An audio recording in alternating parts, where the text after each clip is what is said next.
Welcome to Uncaged Leaders. I'm Mariquita Solis, the Uncaged Heart Coach and founder of the Last First Date. Today's conversation is a powerful one, so I'm excited that you all are here joining. I'm joined by Nandita Bajaj, the Executive Director of Population Balance and a senior lecturer at Antioch University. Her work explores the cultural beliefs, the cultural forces that shape our beliefs around reproduction, identity, and what we assume is just the way that life is. Nandita began her career in aerospace engineering before shifting into research and education, where she now examines how deeply embedded social norms like pronatalism and human-centered thinking quietly influence the choices we make, often without us even realizing it.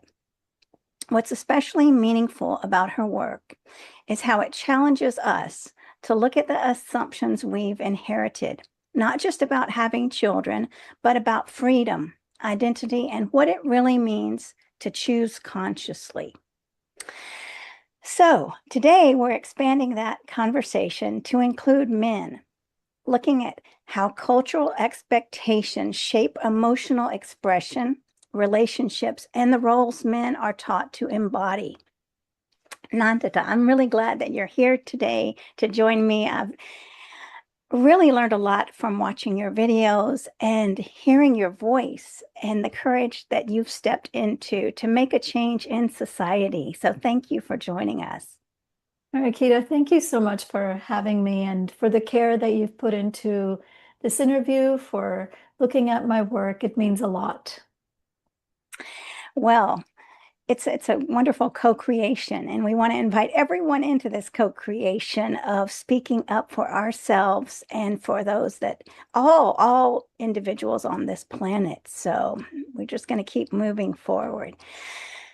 So let's get started. I'm very moved by your connection with your heart and your awareness, your self-growth on this journey. And as we look at motherhood, you've shared that you grew up believing that motherhood was almost an inescapable script, right? You even asked, don't we have to be mothers, right? And I felt that pressure also. And I don't have children, and I never felt a drive to have children, right? So it's very interesting. And so working with men, I see a parallel pressure. Boys are taught to hide vulnerability and show only strength or stoicism.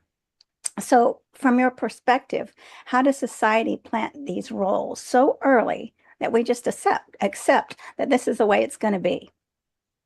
Right. And I'd love to share a bit about just how I came into this belief system, how it was inculcated within myself, and my own awakening to it before I started digging deeper into how society does this to all of us and how early it starts. And, very briefly for me, I had grown up in India. I spent the first 17 years of my life there, moved to Canada with my family, my parents, and my sister when I was 17. And I grew up in a fairly progressive family. So my parents were highly educated.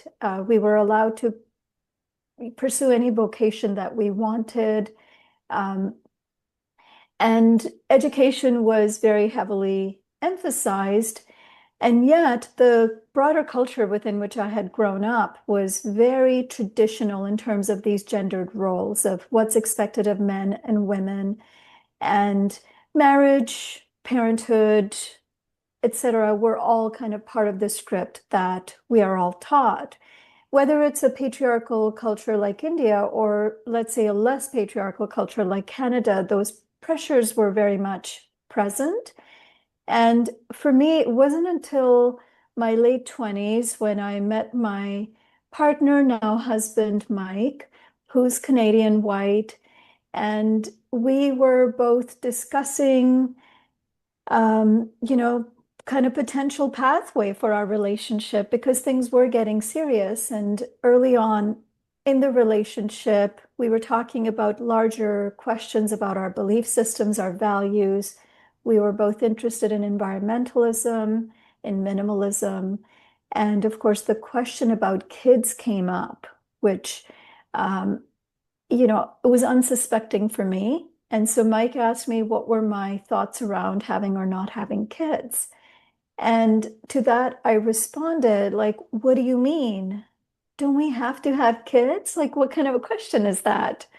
And why is that a relevant question? Isn't that the purpose of marriage, etc.? And he smiled and he said, "No, this is a decision we made together." And he understood the culture I was coming from and why I would have this kind of belief that motherhood was inevitable. So he was very understanding. Um, and I responded, I was like, "Are you serious? You mean we can choose not to?" And yes, a few minutes of that conversation back and forth, and I was quite surprised by the fact that I was almost 27 or 28 at the time. As you recognized, I was working in a field that's quite non-traditional. I was working in aerospace engineering. It's a very male-dominated field. I was already defying a lot of cultural expectations around what it means to be a woman working within a male-dominated field and the gendered expectations of the kind of career I'm expected to go into. So I considered myself a fairly independent thinker, a very kind of progressive person. So when this question and the response was exposed to me, my own internalized mechanism that I didn't even know motherhood was a choice, it came both as a shock and a liberation. Shock because here I was, someone who was, as I said, quite independent in my late 20s who did not even know that this was a choice. Liberation because I think, like you, I didn't grow up kind of having any deep yearning to want to become a mother. I never really dreamed of it or thought of pregnancy or parenthood. For me, a lot of my aspirations were about doing things and adventures and experiences. So that was a defining moment in my life that then led me to the question of how many people are there like me who have kind of bought into the script that this is just what you do.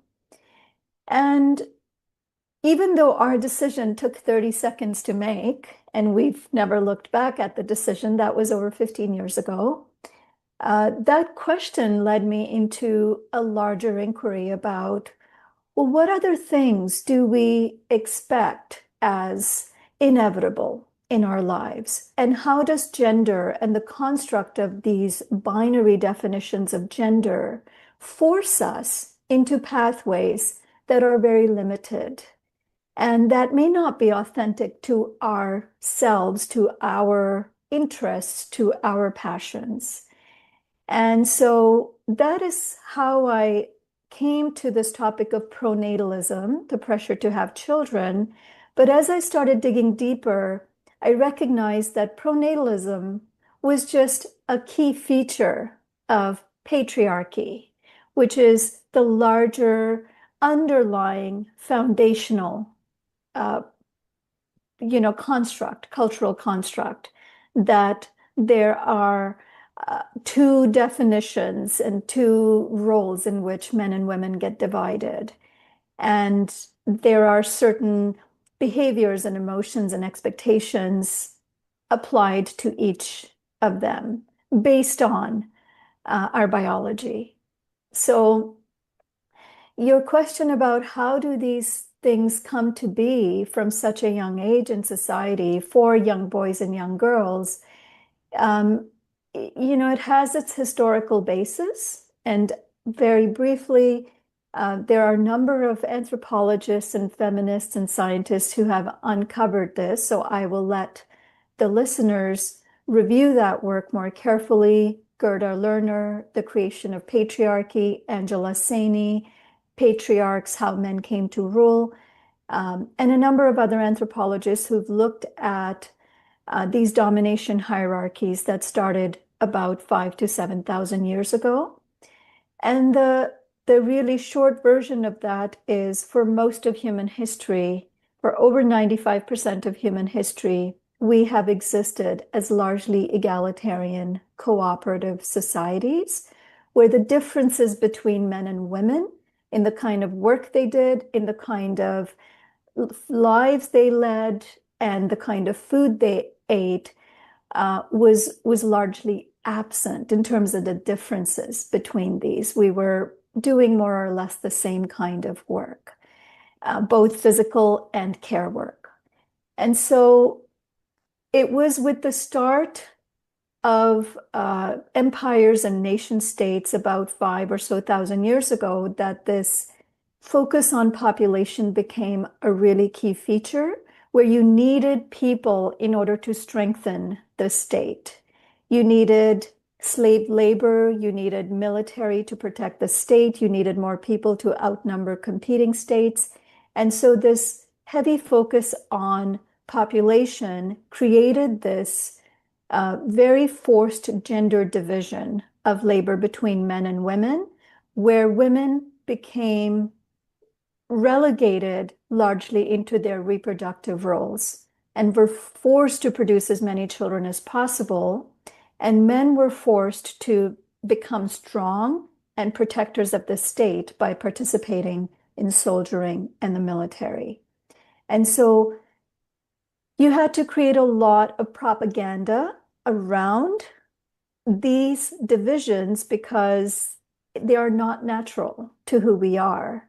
You have to create convincing myths and social controls through education, through law, through religion, through public opinion, where people who don't fit a certain role are criticized or shamed, whereas others who fit those roles really well are valorized and romanticized and rewarded. And that system of thousands of years of reassertion and repetition has stayed with us to this day, where we reproduce these myths and these ideas around how we're supposed to be. So much so that we've come to believe that they are true, that they are natural, that this domination hierarchy between men and women is natural. And so that's kind of the broader picture of how it came to be. And I'm sure we can talk about some of the different ways in which culture reproduces these myths.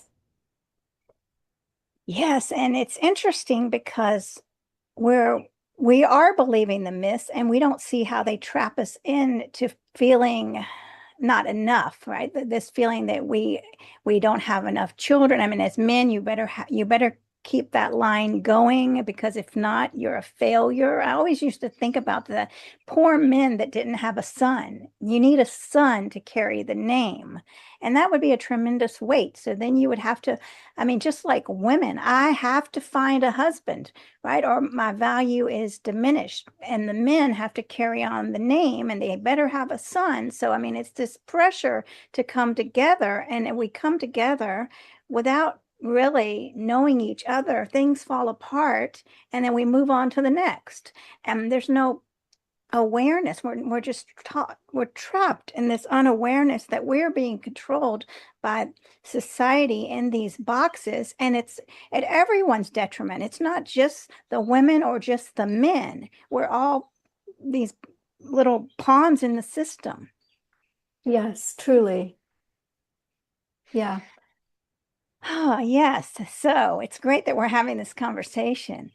So your work is exploring this human supremacy, right? This drive to dominate, and it's oppressive, right? And controlling. I mean, the natural world is on the one of the last tiers of importance, unfortunately.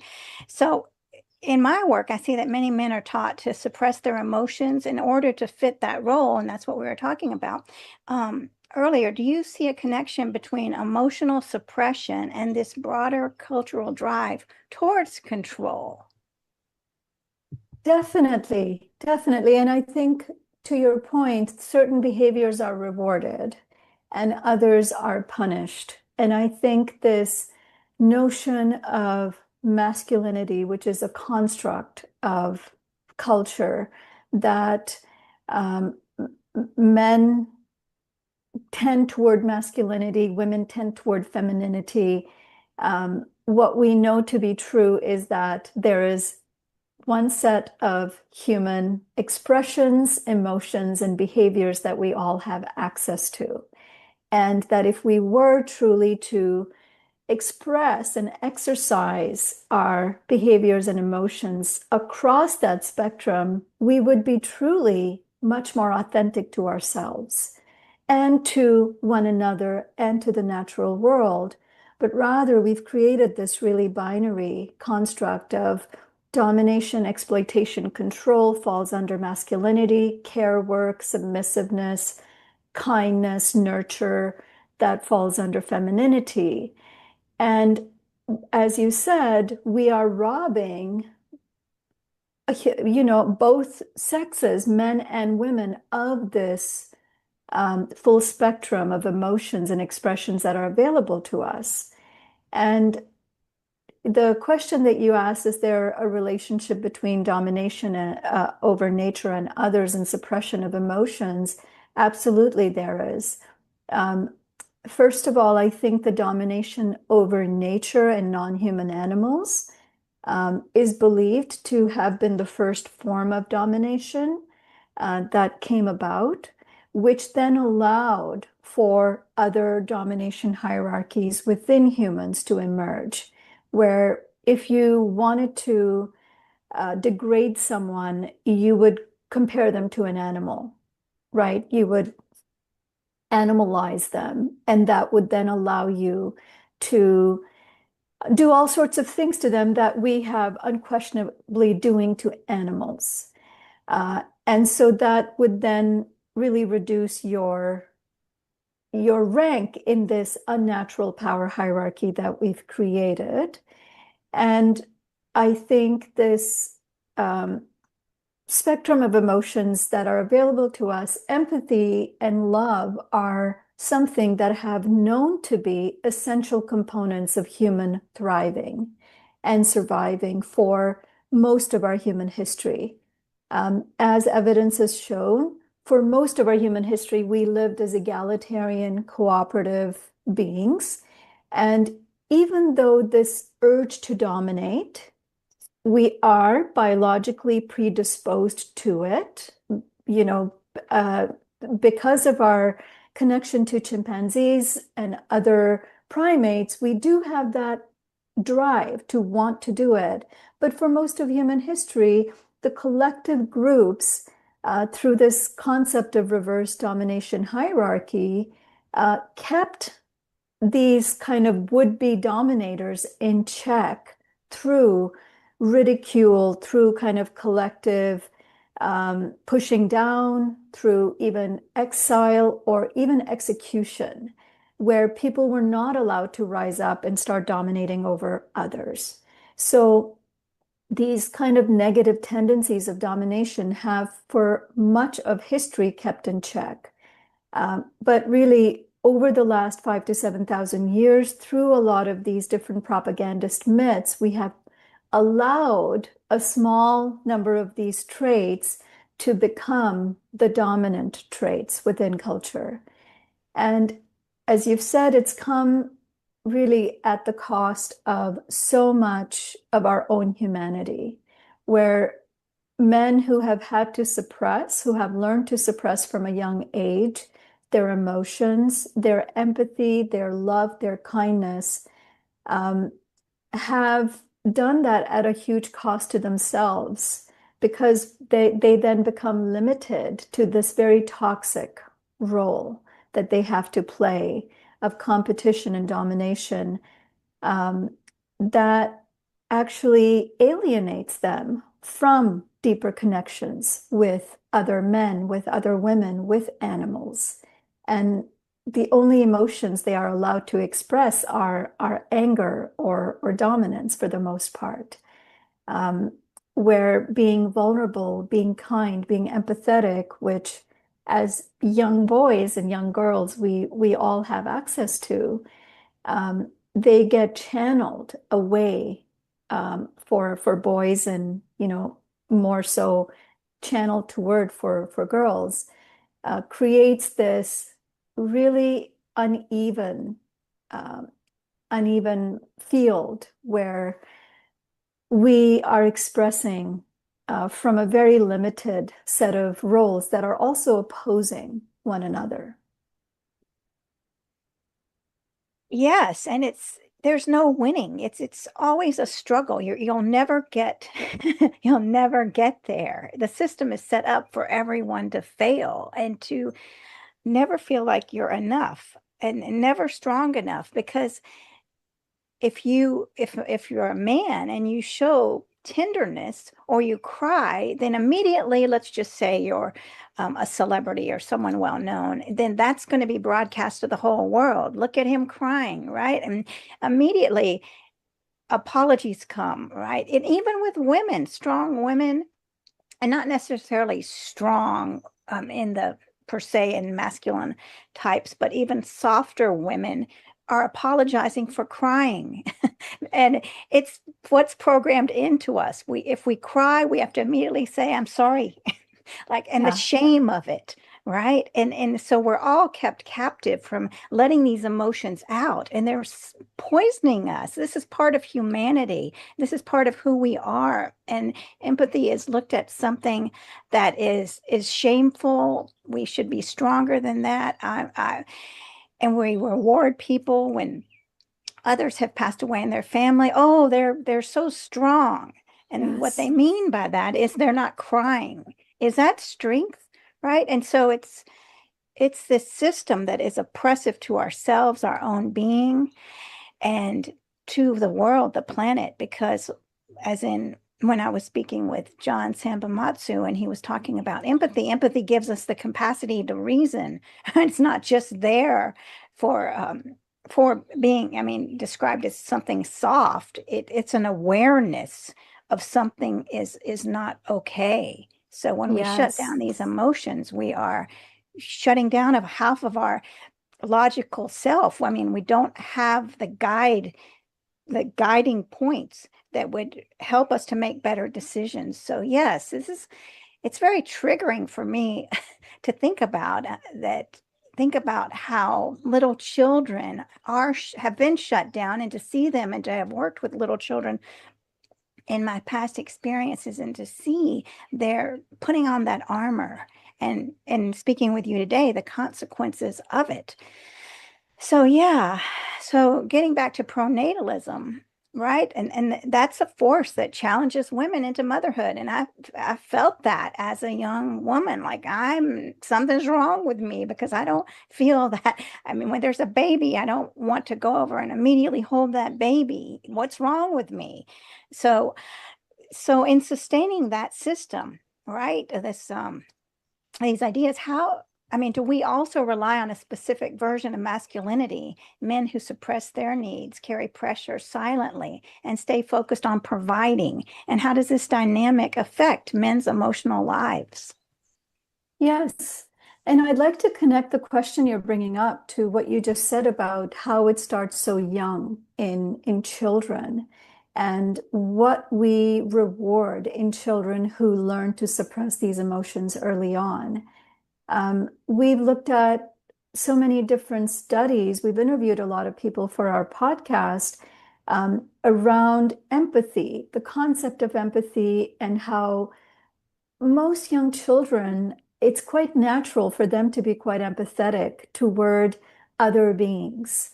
And they don't hold this kind of distinction that we've created, this artificial distinction between the human animal and the non-human animal, and that we are superior and they are inferior, and that our moral concern is limited to just the human species, which it isn't really equally spread anyway. Um, it's certain people within our human species that have greater moral worth than others. There's all this obviously hierarchy within our species. But studies have shown that young children don't really draw this distinction between pigs and humans or dogs and humans, and in a lot of kind of hypothetical these trolley problems where you have a number of pigs on one boat, a number of humans on another boat, and you ask a child, which one would you save if you could only save one? Over and over, these studies have been repeated, and you see children kind of gravitate towards saving animals. They don't have this, preconceived idea that humans are higher than animals and that they don't want to harm anyone. For the most part, they have this real drive toward protecting all members of all species. So you said you've worked with young children. I've also worked with young children in my previous career as a teacher. I used to be, a teacher of science. And one of the things we engage in and we inculcate early on in children is using animals as tools, whether it's going to zoos or aquariums for field trips, looking at them as entertainment, or worst case scenarios, you kill animals so that you can dissect their bodies and learn about anatomy.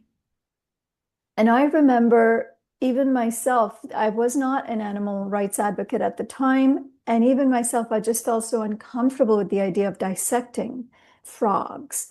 And I had kind of this real, repulsive physical response to the idea when I was told I have to do it. And then I had to ask students to do this, to have these dissections. And there were so many students who would express the same kind of a repulsion to this. And they couldn't express in words why. They were grossed out by it. They were saddened by it, girls and boys alike. And the message that I received from other teachers, my peers, but also teachers growing up was, well, if you want to be a real scientist, you need to become stronger emotionally. You can't be a sissy like that. And basically, the more we learned to suppress, the more we were rewarded because domination over other beings, in a way, was being encouraged. And so you see this shift that starts to happen among young children. It's around middle school, when they're 10 or 11, that they start to lose that natural instinct toward empathy and kindness, toward more stoic types of behaviors. And I think education is a system that reproduces those harmful behaviors. But then society and how we raise our children, what they are watching on social media and TV, and what they are seeing all around them in terms of who these animals are and how they should be treated. So that's the connection I wanted to make. And coming back to your question about how does pronatalism affect men?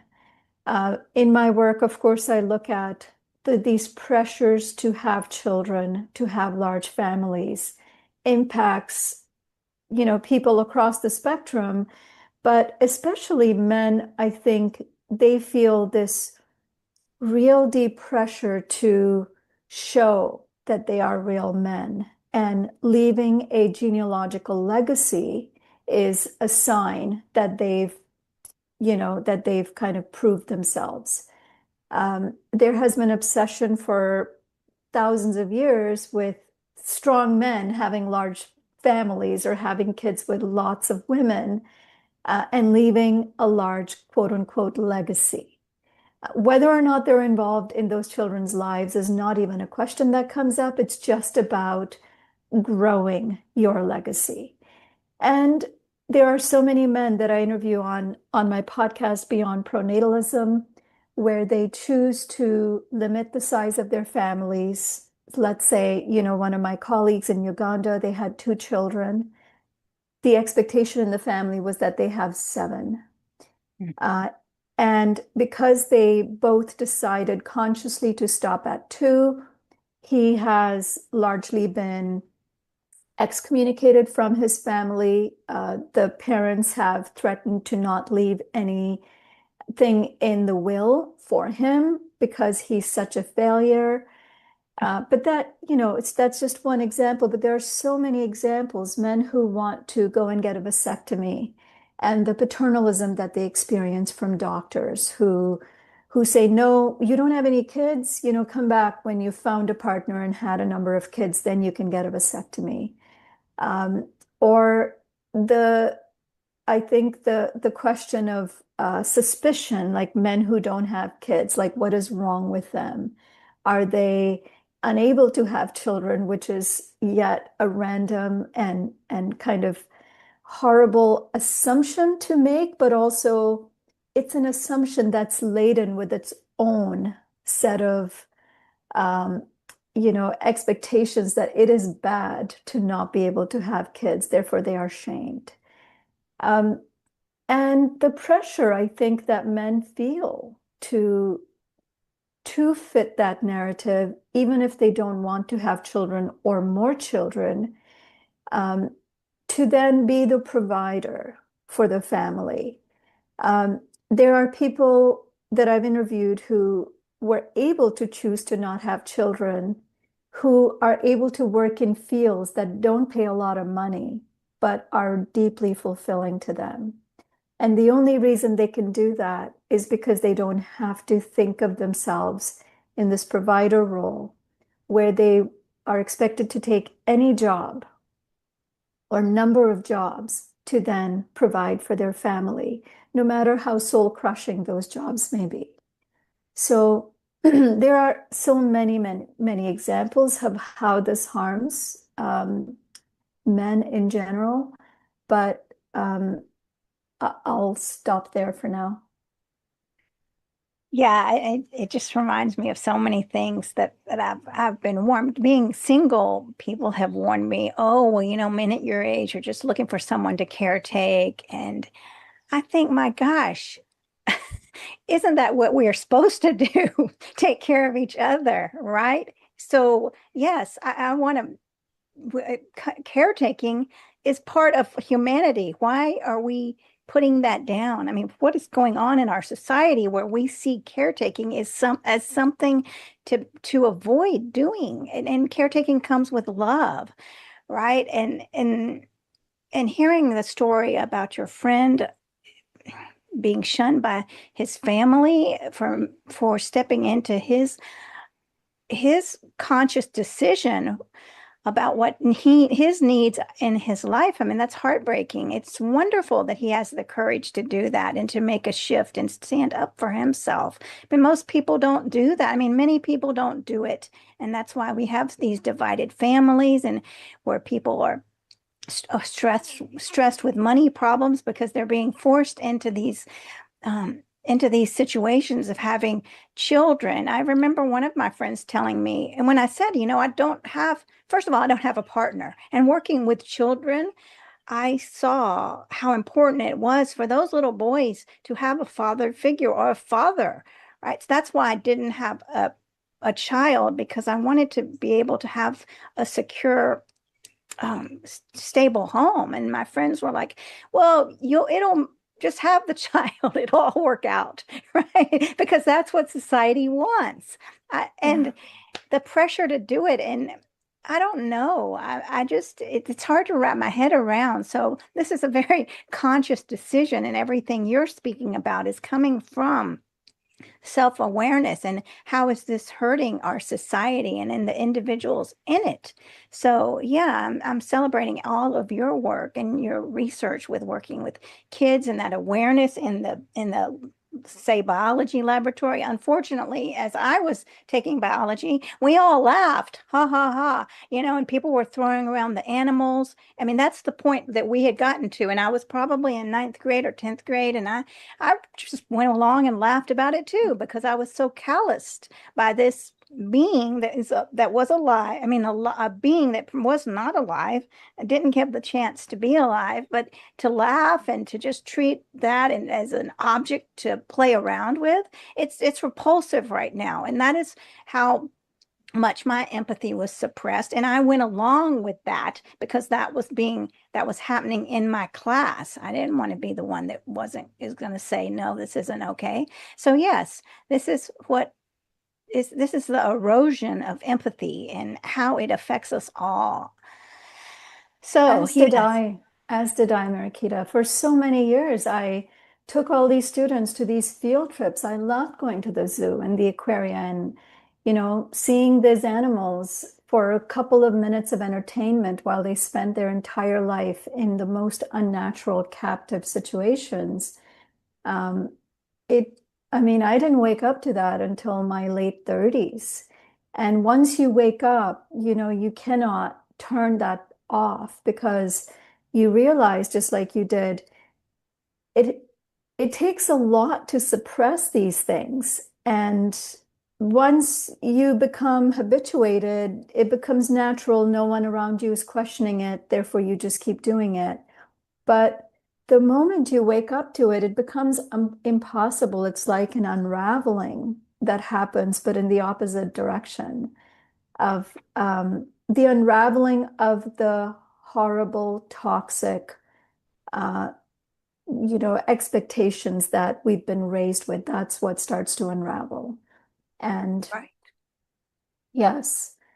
And this expectation around children, I think when your friends are saying you should just go do it, doesn't matter, this notion that having kids brings joy and is the only form of love that that's real, that you can't express or experience true love unless you've had a child.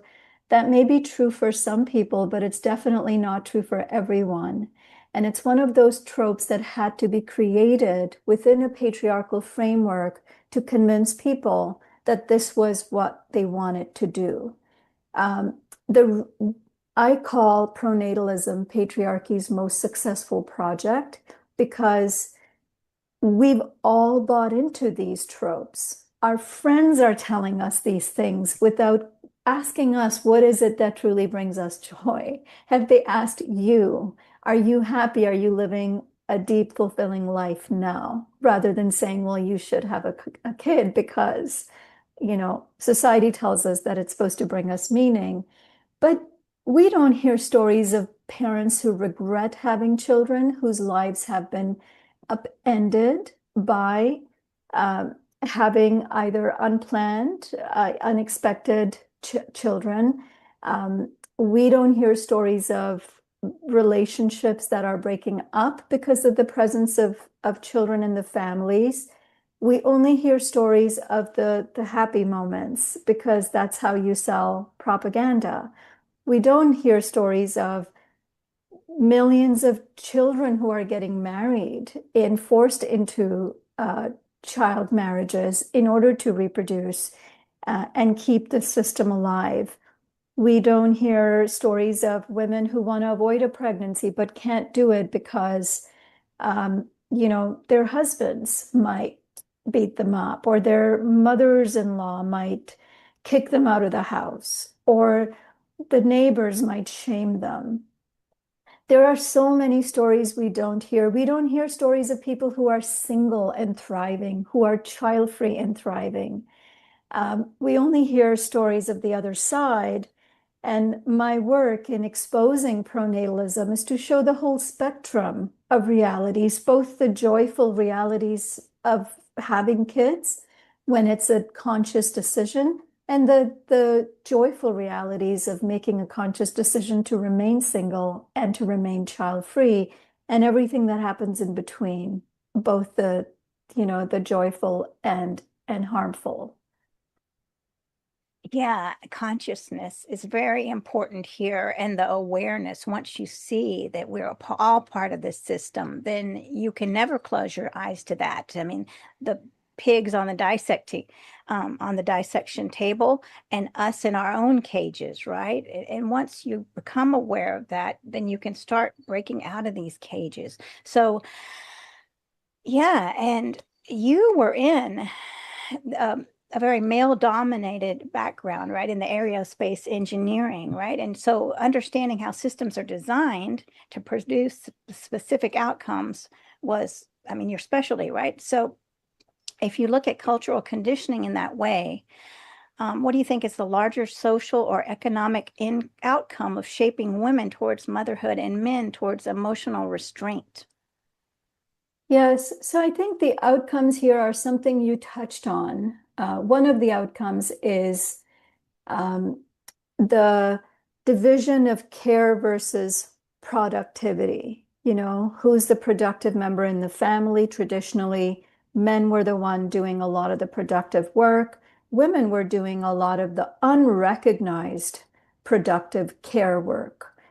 Um, and it's a system that's designed it's an ingenious system, really, when um, the state basically creates this model of a family, a nuclear family with a patriarch within the household, a woman who is the caregiver, the reproducer of family, and then children being brought up within that kind of patriarchal setup of knowing who makes the decisions in the household. And here I'm talking about a traditional family model.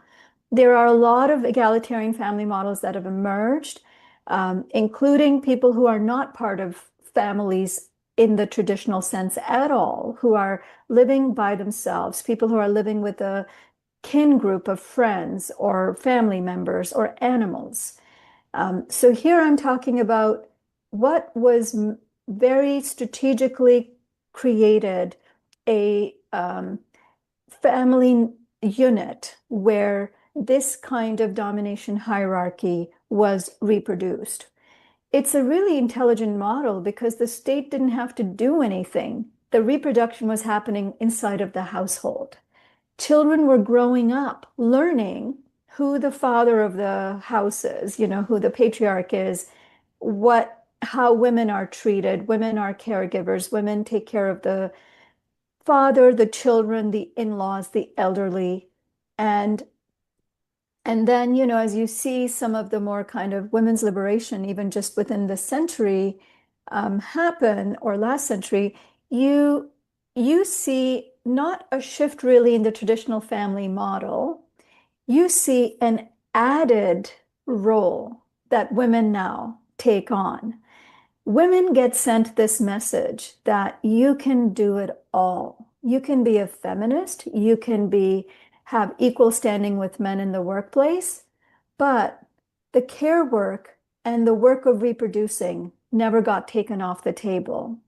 So this kind of faux feminism, as I call it, it's not real feminism, because yes, women got more educated. Yes, women were allowed to go and work in the field as long as they didn't give up their primary duties of caregiving and reproducing.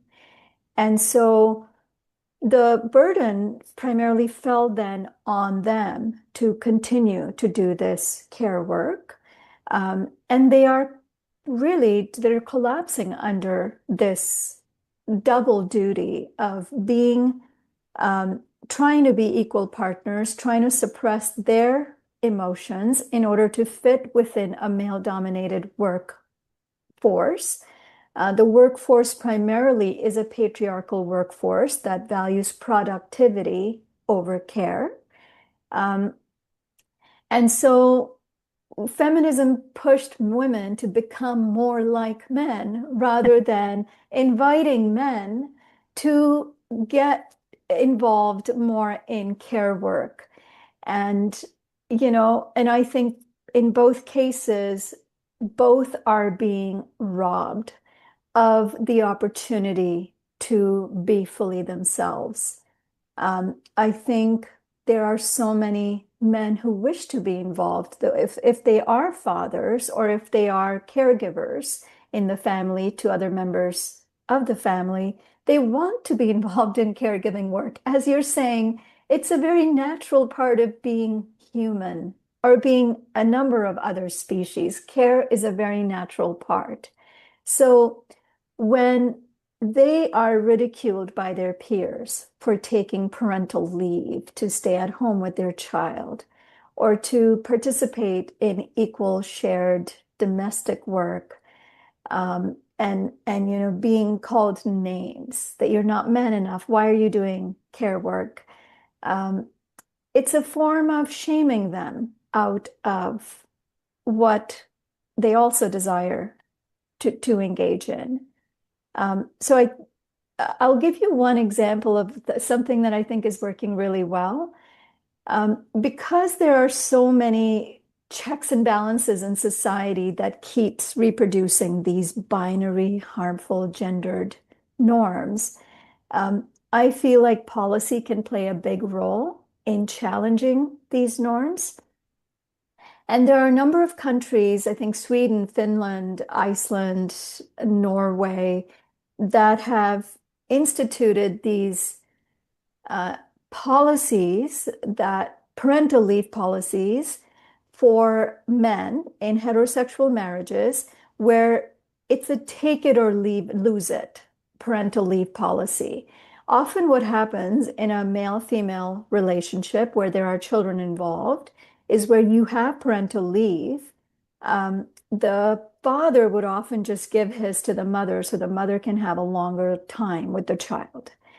And in some of these countries, they have mandated that fathers take the leave, equal amount of leave with the mothers, and if they don't take it, they're non-transferable.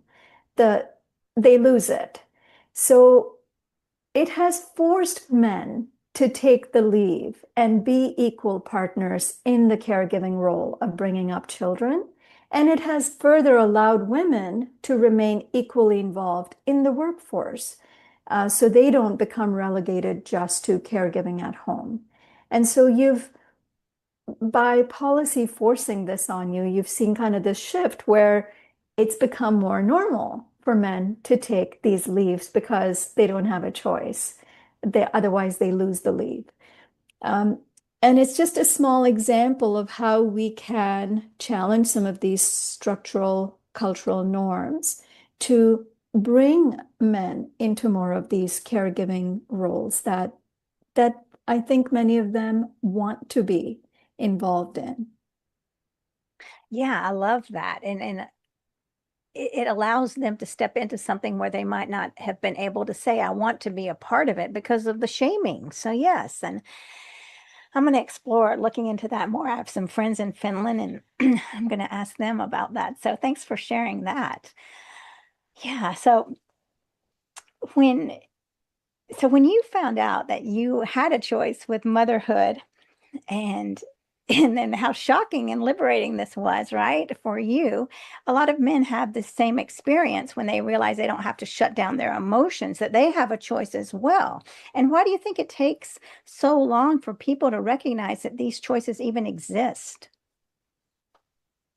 I think, like I was saying, when the propaganda of so many thousands of years has worked so well because it has used the tools of public opinion, education, law, religion to reproduce and reassert these harmful norms.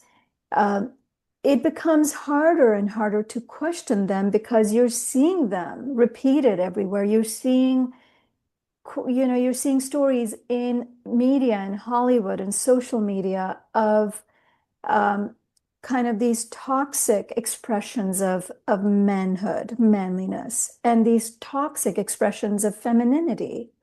Um, and so I think in the same way that we are so malleable that we bought into these harmful norms, I don't want us to dwell too much on how that's been so successful because it's also really fragile. It tells us the fact that they need to keep reasserting these harmful values tells us how fragile the system is. Mhm. Tells us that if you need to keep convincing people that a certain path is the right path, it's because it's not naturally what's true. It's not naturally what people want.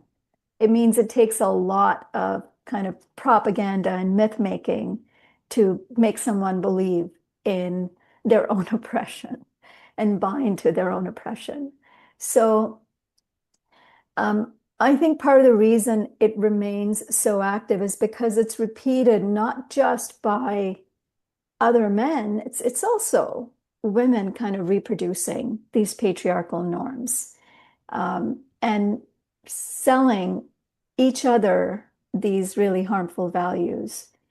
Um, so, but because it's not natural and because so many people do awaken to empathy, reigniting the empathy that we're born with and reigniting the full spectrum of the human emotions that's available to us, kindness, nurturing, caregiving, etc. Those examples really can serve others to tap into, um, when they're starting to have these questions about what's real and what's not. Um, I think it depends on what kinds of circles you're in, what kind of stuff you're paying attention to, what you're reading, that makes it easier or less easy for us to expedite that, liberating experience for ourselves. But I think once we start having those questions, once we start questioning our own family dynamic, whether we were raised in a traditional family or we're surrounded by cultural narratives that push us into these limited roles, once we start questioning them, there is a never ending, roster of resources and community that is available to us. Um, and and I think community is one of the most important things that we can do when these questions start arising, is what we can tap into is seeking the support of others who are also doing this kind of work. Um, when I realized, that this option was available to me, um, non-motherhood was an option that was available.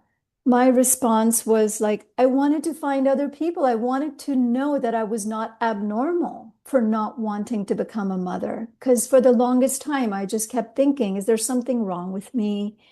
Am I kind of just built differently, something genetic?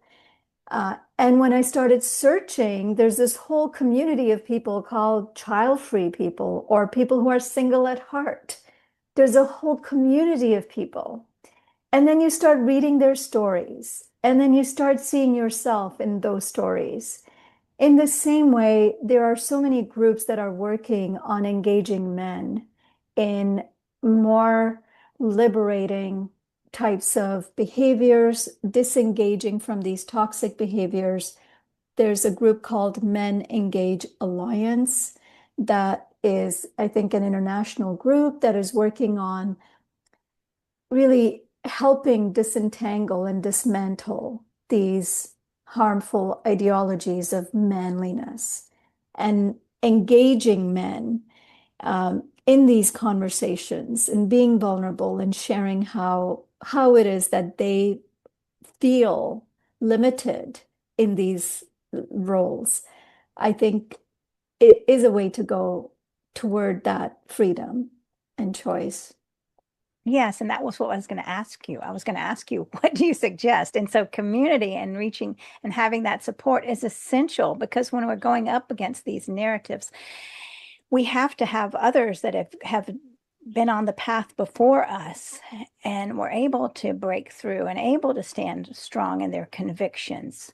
So yes, so community and doing the research as you have done on your own, and exploration and self-awareness, how is this affecting us, is so important. So yes, and I see that we're getting to the end of our hour. So give us your final thoughts on tips for men that might be watching and that might be feeling suffocated in this domination of their own expressiveness, right? Because that is what we are. We are being, our being is being taken over by what society says we should be. So if there's someone watching, male or female, what would you say to them? And let us know where they can find you and your work. Yes, thank you. So I run a podcast. It's a storytelling podcast called Beyond Pronatalism, Finding Fulfillment with or Without Kids. And though that podcast is so much focused on kids and pronatalism, at the heart of it, it really is trying to challenge a lot of these dominant narratives around what makes us whole. And at really goes deeper into these gender norms that we have been fed around what makes us, um, complete, a real man, a real woman, gives us a fulfilling life. And so there I interview a lot of men as well who are challenging these norms. And they come on, they talk about their own feelings and how they've challenged this. But in the process of talking about it, they feel validated in sharing their own story. And then, of course, other men who listen to their stories are then further, validated about their own choices. I think listening to stories of other people through podcasts like this.